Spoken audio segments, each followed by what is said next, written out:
അങ്ങനെ അവസാനം യാത്ര തിരിക്കാൻ കൂട്ടുകാരോട് യാത്ര പറഞ്ഞ് കൂട്ടുകാരെയും കൂട്ടി കാലിക്കറ്റ് എയർപോർട്ടിലെത്തി. എല്ലാവരും ഉണ്ടായിരുന്നു.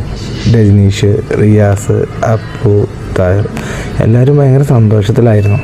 എന്നെ ഇവിടുന്ന് നാട് കടത്തുന്നതിലുള്ള സന്തോഷമാണെന്ന് തോന്നുന്നു. ഇതിലൂടെയാണ് എനിക്ക് എൻട്രി ആവാനുള്ളത്. ദുബായിലോട്ടേക്കാണ് ഈ തവണത്തെ എൻ്റെ പോക്ക്. വളരെ രസകരമായി ഞങ്ങളെല്ലാവരും അവിടെ കുറച്ച് നേരം സ്പെൻഡ് ചെയ്തു. കണ്ടോ, എന്നെ കൊണ്ടാക്കാൻ വന്നതാണ്. ഇവരൊക്കെ ഭാവം കണ്ടു കഴിഞ്ഞാൽ വിചാരിക്കും ഇവരാണ് പോകുന്നതെന്ന്. ഒരുത്തൻ മൊബൈലിൽ മറ്റൊരുത്തനത് മൊബൈൽ ചെക പൊകിയാക്കിക്കൊണ്ട് ഇവർ സന്തോഷമായിട്ട് ഒരുത്തൻ ട്രോളിയിൽ കടന്ന് അവനെ പിടിച്ച് ഉരുട്ടിയിരുന്നു. അതിനിടയ്ക്കാണ് ഒട്ടും പ്രതീക്ഷിക്കാതെ നമ്മുടെ എല്ലാവരുടെയും പ്രിയങ്കരനായ സൽമാൻ ഖാൻ അവിടെ എത്തിയത്.